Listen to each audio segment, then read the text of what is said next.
Om Namah Shivaya. Buenos días. Continuamos con la lectura del libro El Yoga de Swami Krishnananda. Capítulo 1.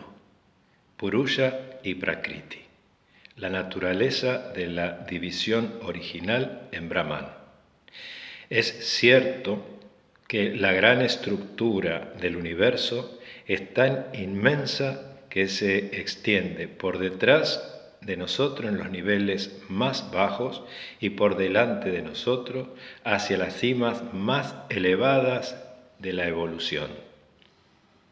Pero hay algunos pequeños detalles relacionados con el análisis que hemos realizado sobre los que también debemos saber algo para que nuestra mente no quede en dudas sobre la práctica del yoga. Antes de entrar en el ámbito de la práctica yógica, debemos liberarnos de toda clase de duda intelectual y tensión emocional. Hay que arrojar fuera ambas como si fueran demonios.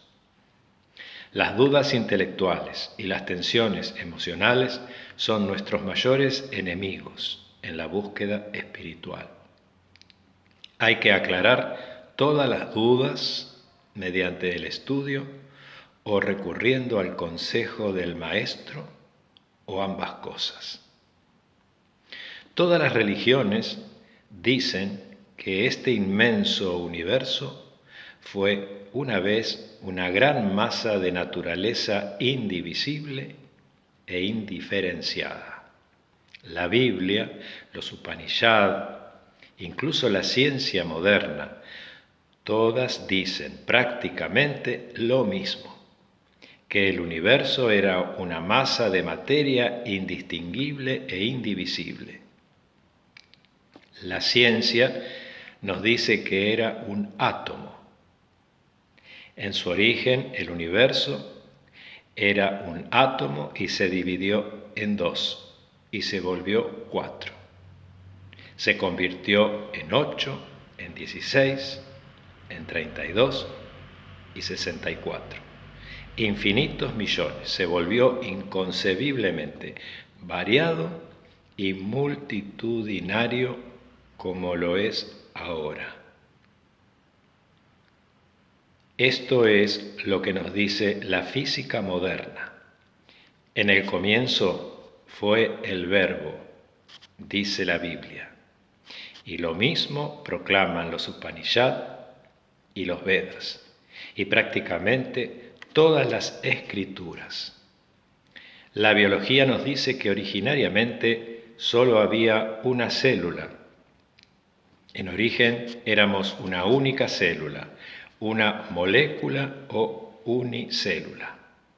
Y esta célula se divide en 2 y produce una bicélula, o se divide en 4 y nos da una tetracélula, etc.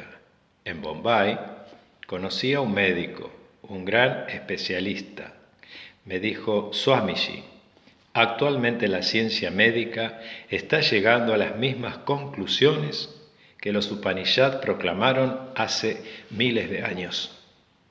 El universo era uno, se inició con un único ser indiviso. Es lo mismo que decimos ahora.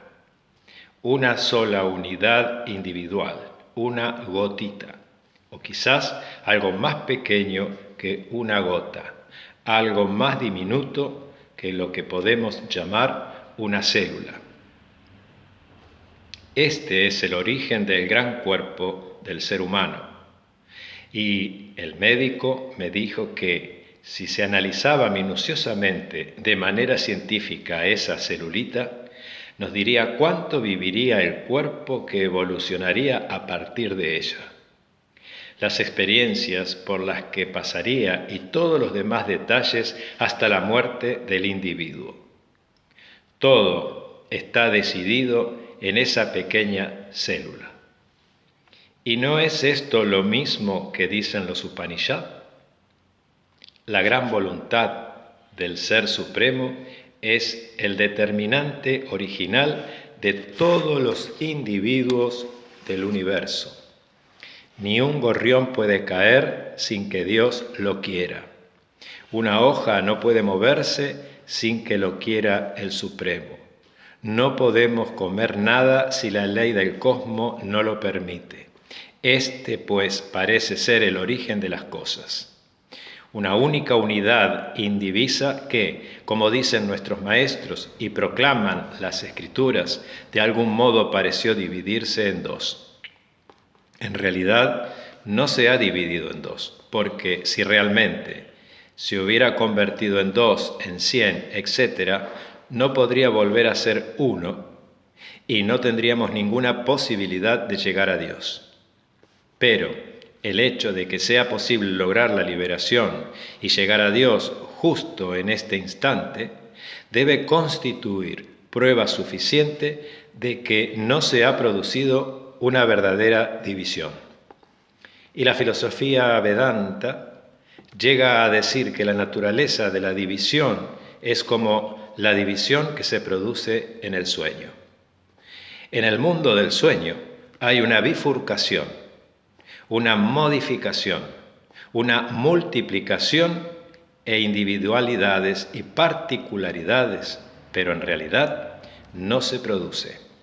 Porque cuando nos despertamos del sueño, los seres particulares son absorbidos en la unidad de la mente como si nunca hubieran existido, a pesar de que los viéramos en el sueño.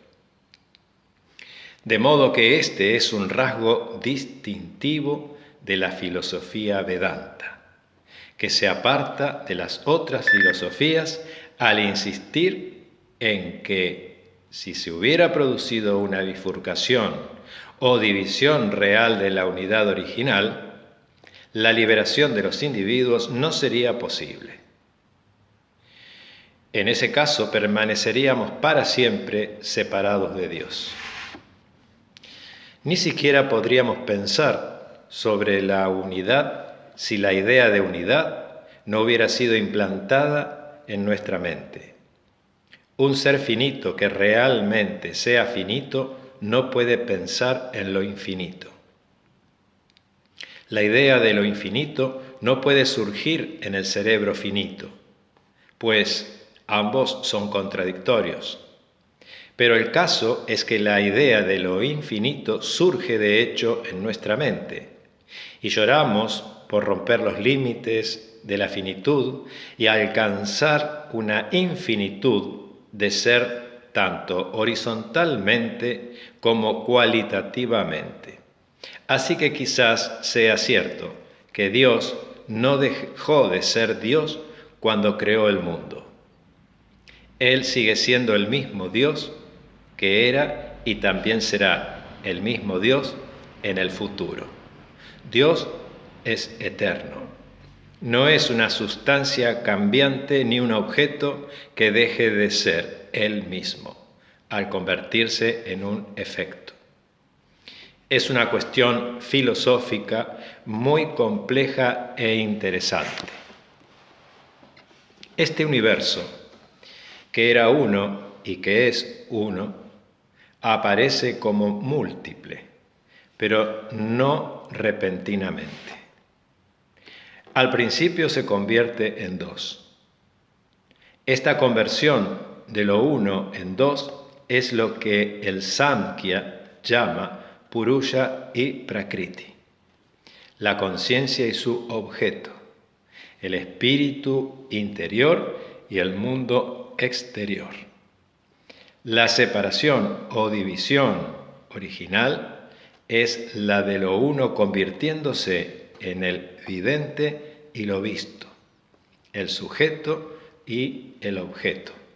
Podríamos decir que lo uno se convierte en dos. Hubo un estado de ser anterior a esta división, de lo uno en el vidente y lo visto, una conciencia del ser.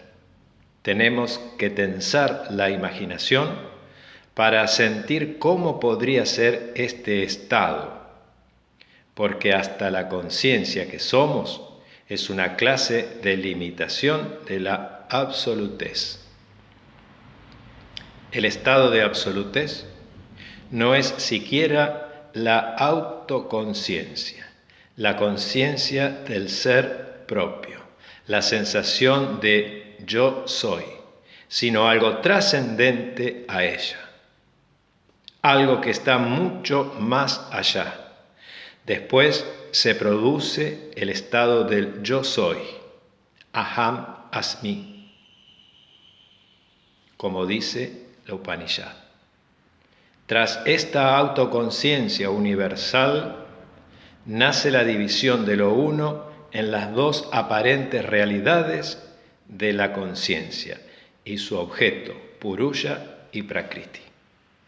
El Samkhya, en su forma clásica, se refiere mucho a estos dos principios, Purusha y Prakriti. En este universo solo hay estas dos cosas, nada más. Hay un perceptor y hay lo percibido. Este es el Samkhya clásico, cuya aplicación práctica se supone que es el yoga. Om Namah Shivaya.